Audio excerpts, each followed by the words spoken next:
اللهم صل على محمد وعلى آل محمد كما صليت على إبراهيم وعلى آل إبراهيم وعلى آل إبراهيم إنك حميد مجيد. اللهم بارك على محمد وعلى آل محمد كما باركت على إبراهيم وعلى آل إبراهيم إنك حميد مجيد. ٹھیک ہے جی، ایک بار درود پاک پڑھا گیا ہے، پھر انشاءاللہ کوشش کریں گے، لیکن کوشش اس انداز سے کرنی ہے کہ صرف زبان ہی نہ پڑھے. ٹھیک ہے جی، یہاں سے بھی پڑھنا ہے اور یہاں سے بھی پڑھنا ہے، کیونکہ اکثر و بیشتر ہوتا یہ ہے کہ ہم پڑھتے تو ہیں لیکن ہماری خود توجہ نہیں ہوتی کہ ہم پڑھ کیا رہے ہیں. ٹھیک ہے جی، صرف زبان پڑھتی ہے، خیال کہیں ہے، سوچ کہیں ہے، دل کہیں ہے. اس لیے کوشش فرمایا کریں کہ جب بھی اللہ کا ذکر کریں تو صرف زبان ہی نہ کرے بلکہ توجہ بھی ہو. ٹھیک ہے جی، دل بھی آپ کا ساتھ دے. ٹھیک ہے، جب نماز پڑھیں اسی طرح توجہ اللہ کی طرف ہو. ٹھیک ہے، جب ذکر کریں تو توجہ اللہ کی طرف ہو. جب درود پاک پڑھیں تو صرف زبان ہی نہ پڑھے بلکہ توجہ بھی جو ہے وہ نبی کریم علیہ الصلوۃ والسلام کی طرف ہو. پھر دیکھیں تو صحیح کہ یہ ذکر، یہ نماز اور یہ درود پاک پھر اپنا اثر کیسے دکھاتے ہیں، کیونکہ اکثر و بیشتر ایسے ہوتا ہے کہ ہم پڑھتے ہیں لیکن ہماری توجہ نہیں ہوتی، تو ثواب تو چلو ہو جاتا ہے لیکن جو ہونا چاہیے تھا وہ ہوتا نہیں ہے. کیونکہ اول حمد ثنا الہی جو مالک ہر ہردا، اس دا نام پکارن والا کسے میدان نہ ہردا. یہ کیسے ہو سکتا ہے کوئی بندہ اللہ کا ذکر کرے اور پھر اس کو مدد نہ آئے، کوئی بندہ اللہ کا ذکر کرے اور اس کو سکون نہ ملے، کوئی بندہ نبی پاک علیہ الصلوۃ والسلام کا ذکر مبارک کرے اور اس کے سینے میں ٹھنڈک نہ اترے. ٹھیک ہے، دیکھیں نا، لکھنے والے تو یہاں تک لکھ گئے کہ میٹھا میٹھا ہے میرے محمد کا نام، ان پہ لاکھوں کروڑوں درود و سلام. آج ہم پڑھتے ہیں تو ہیں لیکن ہم اس میٹھے سے محروم ہیں.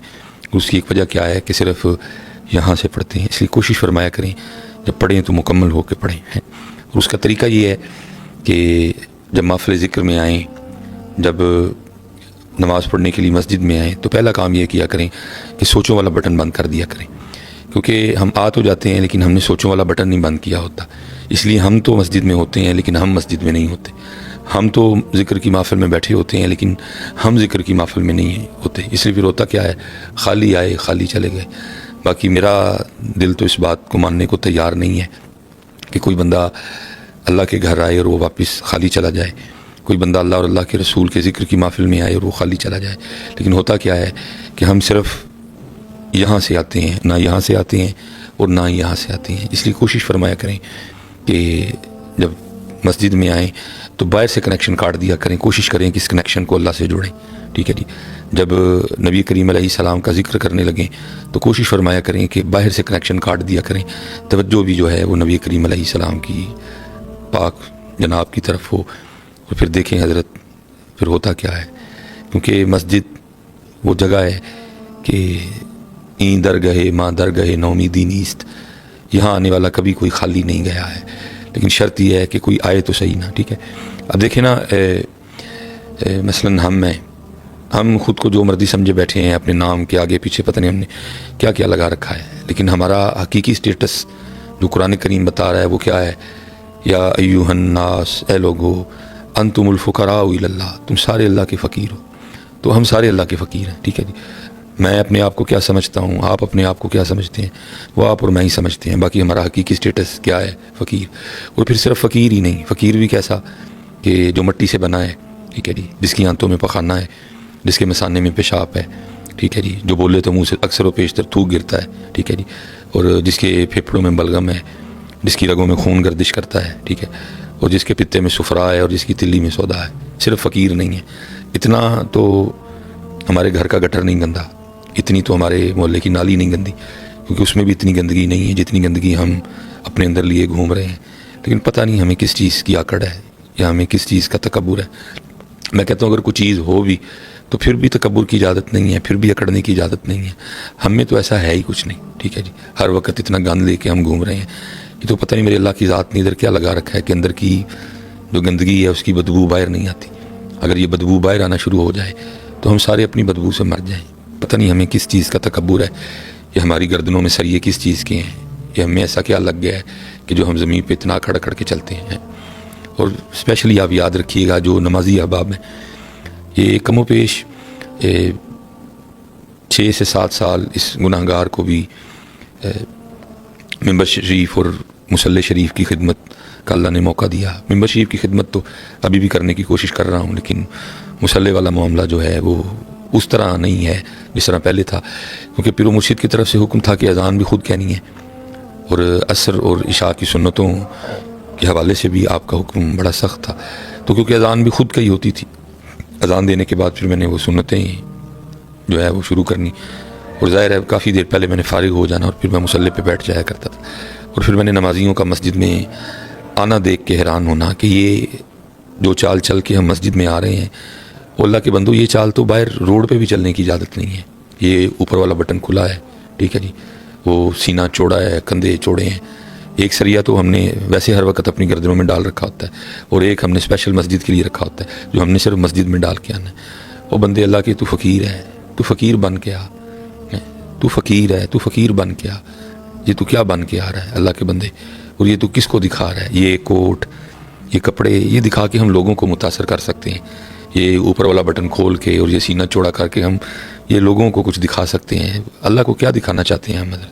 ادھر تو ایسی چال نہیں ہے، ادھر تو ایسا رنگ نہیں ہے. جو تو ہے وہی بن کے آ، گردن جھکا کے آ، سینہ نیچے کر کے آ، کندھے نیچے کر کے آ، یہ بٹن نیچے کر کے آ تو صحیح کبھی اس انداز سے، اور پھر دیکھ تیرا اللہ تجھے کیا کیا عطا فرماتا ہے. کیونکہ این درگاہ ماں درگاہ نو امیدی نیست، اتھو آ کے کبھی کوئی خالی نہیں گیا ہے. ہم خالی ہیں تو ہماری اپنی خطا ہے، ہماری اپنی کوتاہیاں ہیں، ہمارا اپنا تکبر ہے جس کی وجہ سے ہم خالی جاتے ہیں. اس لیے میاں محمد بخش رحمۃ اللہ تعالی علیہ کمال کر گئے. عارف کھڑی، رومی کشمیر، کمال کر دیا حضرت. لیکن دکھ یہ ہے کہ چسکے لگاتے ہیں، کوئی اس کا لگا لیتا ہے، کوئی اس کا لگا لیتا ہے، ٹھیک ہے جی. نہ سنانے والا ان کی مان رہا ہے، نہ سننے والا ان کی مان رہا ہے. سنانے والا سنا کے مزہ لے رہا ہے، سننے والا سن کے مزہ لے رہا ہے. اللہ ہمیں عمل کی توفیق عطا فرمائے. قرآن و حدیث کو انہوں نے ہمارے مزاج اور ہمارے انداز کے مطابق ہمارے سامنے رکھ دیا. اور پھر کمال لکھا میاں محمد بخش صاحب نے. کیا لکھا؟ فرماتے ہیں جس نے اونچا نام رکھایا، جس نے اونچا نام رکھایا تے چولہے دے وچ سڑیا، نیواں ہو کے لنگ محمد، نیواں ہو کے لنگ محمد. ہمیں یہی سجتا ہے. بڑا نام میرے اللہ کا ہے، بڑی ذات میرے اور آپ کے اللہ پاک کی ہے. بڑا نام نبی کریم علیہ السلام کا. سبحان ربی الاعلیٰ یہ اللہ کے لیے، سبح اسم ربک الاعلیٰ یہ اللہ کے لیے، تبارک الذی بیدہ الملک یہ اللہ کے لیے، سبحان ربی العظیم یہ اللہ کے لیے. ہم میں کیا چیز ہے اکڑنے والی؟ کس چیز کی اکڑ ہے؟ کس چیز کا تکبر ہے ہمیں؟ اللہ ہمیں اس سے محفوظ رکھے. تو اس کی اجازت تو باہر نہیں ہے، اور ہم یہ سارا کچھ لے کے مسجد میں آ جاتے ہیں. اس لیے نیواں نیواں نیواں نیواں سیکھو آداب مسجد میں آنے کے. یہ بہت بڑا نام ہے حضرت سفیان ثوری رحمۃ اللہ تعالی علیہ، ٹھیک ہے. یہ تو اللہ کا کرم ہے، نبی کریم علیہ السلام کی وجہ سے معافی ہے.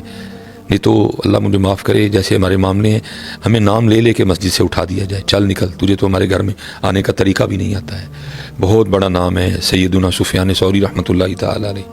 یہ اگر عالمانہ رنگ دیکھنا ہو تو تذکرۃ الحفاظ، ٹھیک ہے، تذکرۃ المحدثین، ٹھیک ہے، ایسی. اور اگر صوفیانہ رنگ دیکھنا ہو تو وہ پھر عوارف المعارف، کشف المحجوب، تذکرۃ الاولیاء، حلیۃ الاولیاء. بہت بڑے عالم، عابد، زاہد، کئی 100 رکعتیں رات کو آپ کا معمول تھا، اللہ کے کامل ولی تھے. لیکن ایک دن کیا ہوا کہ مسجد نماز کی ادائیگی کے لیے آئے. کیونکہ مسنون طریقہ یہ ہے کہ جب مسجد میں آئیں تو پہلے دایاں قدم اندر رکھیں، کیونکہ توجہ نہیں تھی، خیال نہیں تھا. تو انہوں نے کیا کیا، مسجد میں پہلے بایاں پاؤں رکھ دیا. بس پھر مسجد میں بایاں پاؤں رکھنا تھا کہ غیب سے آواز آتی ہے، او سور، او بیل، او ٹگے، کیا تجھے ہمارے گھر میں آنے کے آداب بھی یاد نہیں رہے؟ تو ہم کس باغ کی مولی ہیں؟ لیکن کیونکہ ہمارے معاملے آخرت کے لیے چھوڑ دیے گئے ہیں، اس لیے میں آپ سے گزارش کروں گا جدوں مسجد آؤ، ٹھیک ہے جی، فقیر بن کے آؤ. اور پھر دیکھو تو صحیح آپ کا اور میرا اللہ ہمیں کیا کیا عطا کر کے واپس بھیجتا ہے. کیونکہ این درگاہ ماں درگاہ نو امیدی نیست. لیکن کیا ہے، جس نے اونچا نام رکھایا تے چولہے دے وچ سڑیا، نیواں ہو کے لنگ محمد تے لنگ جاویں گا اڑیا. نیواں ہو کے حضرت. اور پھر دوسرا یہ ہے کہ بیٹھیں کسی کے پاس، کسی عالم کے پاس، کسی صوفی کے پاس، اور پھر وہ ادا، وہ رنگ سیکھیں کہ اپنے اللہ سے لینا کیسے ہے، اپنے اللہ سے مانگنا کیسے ہے. ٹھیک ہے، پہلی بات تو یہ ہے کہ ہاتھ بھی، اب تو لوگ ویسے بھی دعا نہیں کرتے ہیں، اسپیشل جو نمازی ہیں. ٹھیک ہے، ہمیں تو نماز پڑھ کے پہلے تو اس بات پہ معافی مانگنی چاہیے کہ اللہ جو ہماری نماز تھی یہ تیری بارگاہ کے لائق ہی نہیں تھی، میرا قیام تیری بارگاہ کے لائق نہیں تھا، میرے رکوع تیری بارگاہ کے لائق نہیں تھے، میرے سجود تیری بارگاہ کے لائق نہیں تھے. لیکن کیا ہے، ایسی کوئی فکر، ایسی کوئی سوچ، ایسا کوئی انداز ہے ہی نہیں، بس نماز پڑھی اور وہ گئے. ٹھیک ہے، حالانکہ ہم اپنے اسلاف کو دیکھیں، قربان جائیں گے ان کی نمازوں پہ، لیکن وہ پھر بھی بعد میں کتنا صرف اس بات پہ رویا کرتے تھے کہ اللہ میری نماز تیری بارگاہ کے لائق نہیں ہے. اور آج کیا ہے، کھڑے نماز میں ہیں لیکن خیال پتہ نہیں کدھر ہے، سوچ پتہ نہیں کدھر ہے. اور بعد ٹھیک ہے، نماز پڑھ کے معافی مانگیں اپنے اللہ سے، یا اللہ اس کو قبول کر لے، یہ تیری بارگاہ کے لائق نہیں ہے، میرا رکوع تیری بارگاہ کے لائق نہیں، مجھے تیری جناب میں کھڑا ہونے کا طریقہ نہیں آتا، مجھے تیری جناب میں جھکنے کا طریقہ نہیں آتا، اللہ مجھے معاف کر دے، میری نمازوں کو بہتر کر دے. دیکھیں نا، نماز کے بعد جو مسنون دعائیں ہیں ان میں سے ایک دعا کیا ہے، اللہم اعنی، اے اللہ میری مدد کر. کس بات پہ؟ اللہم اعنی علی ذکرک، کہ میں تیرا ذکر کر سکوں. اللہم اعنی علی ذکرک و شکرک، کہ میں تیرا شکر کر سکوں. اور پھر آگے کیا ہے، وحسن عبادتک، میری اس بات پہ مدد کر کے میں تیری عبادت کو آسان انداز سے کر سکوں، اچھے طریقے سے کر سکوں. میں عبادت کرتے ہوئے خیالات سے، وسوسوں سے، شیطان سے محفوظ رہوں، میری توجہ تیری ذات کی طرف رہے. کھڑا تیری بارگاہ میں ہوں، سوچ کسی کو رہا ہوں، کھڑا تیری بارگاہ میں ہوں، خیال میرا کسی جانب ہے، آیا تیرے گھر میں ہوں لیکن تیرے گھر میں آ کے بھی میں تیرے گھر میں نہیں. مانگیں اپنے اللہ سے، یا اللہ ہماری نمازیں ٹھیک کر دے، وہ نمازیں جو بدلتی ہیں، وہ نمازیں جو بے حیائی سے روکتی ہیں، وہ نمازیں جو دل کو نرم کرتی ہیں، وہ نمازیں جو سوچوں کو، خیالوں کو پاکیزہ کرتی ہیں. اے اللہ ہمیں ان نمازوں سے نواز دے. خوب نماز پڑھ کے گڑ گڑایا کریں، معافی مانگا کریں، اپنی نمازوں کی بہتری کے لیے اپنے اللہ کے حضور دعا کیا کریں. اکثر احباب کہتے ہیں کہ جی وسوسے بڑے آتے ہیں، ٹھیک ہے آتے ہیں، لیکن اپنے اللہ سے مانگیں، انشاءاللہ جب اللہ کی ذات کرم کرے گی کم سے کم ہوتے جائیں گے. لیکن مانگیں تو صحیح نا، اللہم انی علی ذکرک و شکرک و حسن عبادتک. اور پھر دعا مانگنے کا طریقہ سیکھیں کہ کیسے لینا ہے اپنے اللہ سے. اور بات پھر وہی ہے کہ ملنا فقیر بن گئی ہے. جیسا آپ کا اور میرا انداز فقیرانہ ہوگا، جیسی عاجزی ہوگی، جھک کے، لف کے، رو کے مانگیں گے، پھر دیکھیں میرا اللہ کیسے نوازتا ہے. یہ حضرت جنید بغدادی رحمۃ اللہ تعالی علیہ کے لیے لکھا ہے. آپ فرماتے ہیں کہ بغداد شریف میں نا ایک قتل ہو گیا اور شک کی بنا پہ 20 بندے گرفتار ہوئے. اب وہ بندہ جس نے قاتل کو قتل کر کے بھاگتے ہوئے دیکھا، ٹھیک ہے، تو کیونکہ آج ہم میں کئی فرق ہیں، ٹھیک ہے، کوئی سر سے ننگا ہے، کسی نے ٹوپی اوڑھ رکھی ہے، پھر ٹوپیوں کے ڈیزائن علیحدہ علیحدہ ہیں، کسی نے سر پہ امامہ باندھا ہے تو اماموں کے ڈیزائن علیحدہ علیحدہ ہیں، کپڑے علیحدہ ہیں، باندھنے کا سٹائل علیحدہ ہے، کپڑوں کے رنگ میں کتنا فرق ہے، ٹھیک ہے، پھر آگے داڑھی شریف ہے اس میں بہت زیادہ فرق ہے. تو اس دور میں 3 4 5 رنگ تھے، امامہ سارے باندھتے تھے، داڑھی شریف سارے رکھتے تھے، تو اس لیے سارے ایک سے نظر آتے تھے. تو وہ جس نے دیکھا نا، تو پولیس والے اس کو لے کے نکلے تو اس کو جو اسی جیسا نظر آیا، اس نے کہا یہ بھی ویسے لگتا ہے، یہ بھی ویسے لگتا ہے، یہ بھی ویسے لگتا ہے. تو لکھا ہے کہ 20 بندے گرفتار ہوئے، ٹھیک ہے. تو 19 کا تعلق بغداد شریف سے تھا اور ایک تھا جس کا تعلق بغداد سے نہیں تھا، بلکہ اس وقت وہ بغداد میں مسافر تھا، وہ بغداد کے بازار سے گزر رہا تھا، منزل اس کی کوئی اور تھی. تو اس نے کہا یہ بھی ویسے لگتا ہے، تو اس کو بھی پکڑ لیا گیا. لیکن لکھا ہے کہ ہوا اس طرح کہ رات تک وہ جو 20 بندے تھے ان میں سے 19 جن کا تعلق بغداد شریف سے تھا، کسی کا کوئی حمایتی، جاننے والا، سفارشی اور ضامن آیا اور لے گیا، لیکن وہ اکیلا رہ گیا. اور اس کو پتہ تھا کہ بغداد شریف میں میرا جاننے والا کوئی نہیں، اس لیے مجھے کسی نے چھڑوانے نہیں آنا، نہ کوئی آس، نہ کوئی امید، نہ کوئی دروازہ. اس کو پتہ تھا ایک ہی دروازہ ہے اور وہ میرے اللہ کی رحمت والا دروازہ ہے. اب مجھے اور کہیں سے کچھ بھی کوئی معاملہ نہیں بننا. تو اس لیے اس نے کیا کیا، وہ جب رات پڑ گئی، سارے چلے گئے، وہ رہ گیا تنہا، تو اس نے اپنا سر سجدے میں رکھا اور پھر اپنے اللہ کو پکارتا ہے. اور کیا انداز پکارنے والا، اللہ کرے ہمیں بھی یہ انداز عطا ہو جائے. کمال انداز، کمال انداز.